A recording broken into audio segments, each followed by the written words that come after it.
Hi hello வணக்கம் and welcome to cricket Indians Tamil channel. இந்த வீடியோவில் நம்ம எதை பற்றி பார்க்க போகிறோம் அப்படின்னா, ரோஹித் சர்மா மேலே தப்பே இல்லை. பட் இருந்தாலும் இப்போ ஒரு மிகப்பெரிய அபியூஸாக ரோஹித் சர்மா தான் எடுத்துகிட்டு இருக்கிறாரு. ரோஹித் சர்மாவோட கான்ட்ரவர்சியலான அந்த ஒரு ரன் அவுட், அதுக்கு மறுபடியும் ப்ளேம் செய்யப்படும் ரோஹித் சர்மா. என்ன நடந்தது அப்படிங்கிறத டீட்டெயிலாக பார்க்க போகிறோம். இந்தியா வர்சஸ் ஆப்கானிஸ்தான் மோதுனா ஃபஸ்ட்டு T20 டோட்டலாக இப்போ நடந்துட்டு இருக்கு. ஃபஸ்ட்டு T20 பொறுத்த வரைக்கும் கண்டிப்பாக ரோஹித் சர்மா தரமான ஒரு கேப்டன்சியை பண்ணார் அப்படிங்கிறத எந்த விதமான டவுட்டும் கிடையாது. ஆப்கானிஸ்தான் ஃபஸ்ட்டு பேட்டிங் பண்ணாங்க. பட் நீட்டான அவருடைய அந்த பவுலிங் சேஞ்ச் எல்லாமே சூப்பராக இருந்து நீட்டான கேப்டன்சி மூலியமாக ஆப்கானிஸ்தானை 158 ரன் ஃபார் 5 அப்படிங்கிற லெவலில் முடிச்சாரு. அதுக்கு கேப்டன் ரோஹித் சர்மாங்கிற விஷயம் ட்ரெண்டும் ஆச்சு சிவம் துபேவோட. சிவம் துபே அவருடைய 2வது பால்லே விக்கெட் எடுத்தார். கான்ட்ரவர்சி அப்படிங்கிறது எங்கே நடந்ததுன்னா, ஃபஸ்ட் ஓவர்லேயே நடந்துச்சு. நம்மளுடைய டீம் இந்தியாவோட ஓப்பனர்ஸாக ரோஹித் சர்மாவும் சுப்மன் கில்லும் கிளம்புறாங்கனாங்க. அப்போ பார்த்தீங்கன்னா அந்த ஃபஸ்ட் ஓவரோட செகண்ட் பால்லையே ஒரு விஷயம் நடந்தது. அது என்ன அப்படின்னா, நம்மளுடைய ரோஹித் சர்மாவோட ரன் அவுட் தான். டோட்டலாகவே அந்த இடத்துல மிஸ்டேக் யார் மேலே அப்படின்னு நான் பார்க்குறதுக்கு முன்னாடி என்ன நடந்ததுன்னு உங்களுக்கு நான் சொல்கிறேன். ஓவரை போட்டது யாருன்னா ஃபசல் ஃபாரூக்கி. செகண்ட் பால்லேயே இந்த ஒரு சம்பவம் நடந்துச்சு. செகண்ட் பாலை ஃபேஸ் பண்ணது நம்மளுடைய ரோஹித் சர்மா தான். ரோஹித் சர்மா பாலை ஃபேஸ் பண்ணும்போது டோட்டலாகவே ரைட் ஆஃப் மிட் ஆஃபில் அந்த பாலை அடித்தார். அடிக்கும்போது அது ஃபஸ்ட்டு இனிஷியலாக நம்ம பார்க்கும்போது பவுண்ட்ரி போயிடும் அப்படிங்கிற அந்த ஒரு ஸ்டேஜில் தான் ஒரு எக்ஸ்பெக்டேஷன் நமக்கு இருந்தது. ஏன்னா பால் போன திசை அந்த மாதிரி தான் இருந்தது. அந்த இடத்துல ஃபீல்டர் அப்படிங்கிறது இல்லாத மாதிரி இருந்தது. அது எப்போ வரைக்கும் அப்படின்னு பார்த்தீங்கன்னா, இப்ராஹிம் ஜாட்ரான் ஆப்கானிஸ்தான் டீமோட கேப்டன் ஒரு மிகப்பெரிய டைவ் அடிக்கிற வரைக்கும். பால் போயிட்டு இருக்கும்போது இப்ராஹிம் ஜாட்ரான் டைவ் அடித்து பாலை பிடிச்சி கரெக்டாக கீப்பருக்கு போட்டுருவார். பட் ஆனால் அந்த இடத்துல இன்னொரு விஷயம் நடந்தது என்ன அப்படின்னா, அங்கே ஆப்போசிட்டில் என்ன நடக்குது அப்படிங்கிறத சுப்மன் கில் பார்த்துருக்கவே மாட்டார்.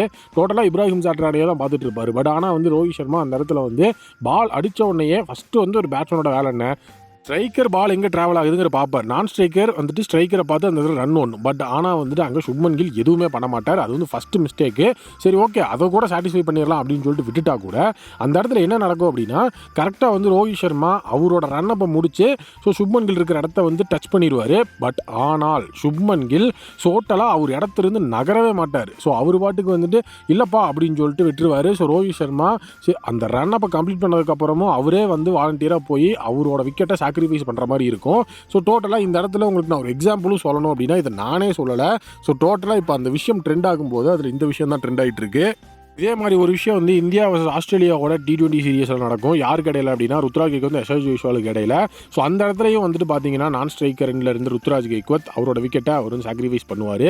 இந்த மாதிரி ருத்ராஜ் கெய்க்வாத் எப்படி ஒரு ஜெம் ஆஃப் பர்சனாக இருக்கிறாரு. பட் ஆனால் சுப்மன் கில் இந்த மாதிரி இருக்காருன்னு சப்போர்ட்டுக்கு இருந்தாலும் ரோஹித் சர்மா இப்போ ஒரு விஷயம் பண்ணியிருப்பார். அதாவது மிஸ்டேக் சுப்மன் கில் மேலே. ஏன்னா ஸ்ட்ரைக்கிங்கில் அதாவது அந்த இடத்துல ஃபீல்டு என்ன நடக்குது அப்படிங்கிற ஒரு கேம் அவேர்னஸ் இல்லாமல் ஸ்ட்ரைக்கரை பார்க்காமே சுப்மன் கில் அவர் பாட்டுக்கு பாலை பார்த்து நின்றுட்டு இருந்திருப்பாரு. அது அவுட் போகும்போது ரோஹித் சர்மா பாலை பார்க்கணும், நீ அது ஓகே தான், என்ன பாரு, ஒரு ஸ்ட்ரைக்கர் நான் அங்கே என்ன பண்ணுறேன்னு நீ பாரு அப்படிங்கிற ஒரு சின்ன விஷயத்தை அவர் சொல்லிட்டு போயிருப்பாரு. இப்போ அதை எடுத்துக்கிட்டாங்க ப்ளேம் பண்ணுறதுக்கு. ரோஹித் சர்மா ஒரு கேப்டன். பட் ஆனால் அவங்களுடைய ஓன் பிளேயரே அவர் டோட்டலாக அப்யூஸ் பண்ணுறாரு அப்படின்னு சொல்லி ஒரு விஷயத்தை இந்த இடத்துல சொல்லிட்டு இருக்காங்க. இது அப்யூஸ் அப்படிங்கிறது கிடையாது. ஏன்னா அந்த இடத்துல யார் இருந்தாலும், நீங்கள் இருந்தாலும் சரி, நானாக இருந்தாலும் சரி, விக்கெட் அப்படிங்கிற ஒரு விஷயம் சாக்ரிஃபைஸ் ஆகும்போது கண்டிப்பாக எல்லாருக்குமே ஒரு விஷயம் கோவம் வரும். அந்த கோவத்தை நம்ம வெளிப்படுத்தணும் அப்படிங்கிறது இல்லை. ஜஸ்ட் அதை ஒரு அட்வைஸ் மாதிரி தான் அவர் கொடுத்துருப்பாரு. பட் அது கூட தெரியாமல் இந்த இடத்துல ஒரு சில ஹேட்டர்ஸ் கிறுக்குத்தனமாக ஒரு சில விஷயத்தை பண்ணிகிட்டு இருக்காங்க. ரோஹித் சர்மா ப்ளேம் பண்ணிருக்காங்க. இதில் ரோஹித் சர்மா மேலே என்ன தப்பு இருக்குன்னு எனக்கு தெரியவே இல்லை.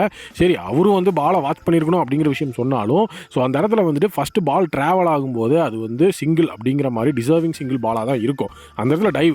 டோட்டலாக இவங்களுக்குள்ள கனெக்ஷன் இருந்திருந்ததுன்னா, சுப்மன் கில் ஸ்ட்ரைக்கரை பார்த்துட்டு ரோஹித் சர்மா பார்த்து ஓடி இருந்தாருன்னா அது ரன் அவுட்டே நகர்ந்திருக்காது அப்படிங்கிறத கிளிப்ஸ் பார்க்கும்போது உங்களுக்கே தெரியும்.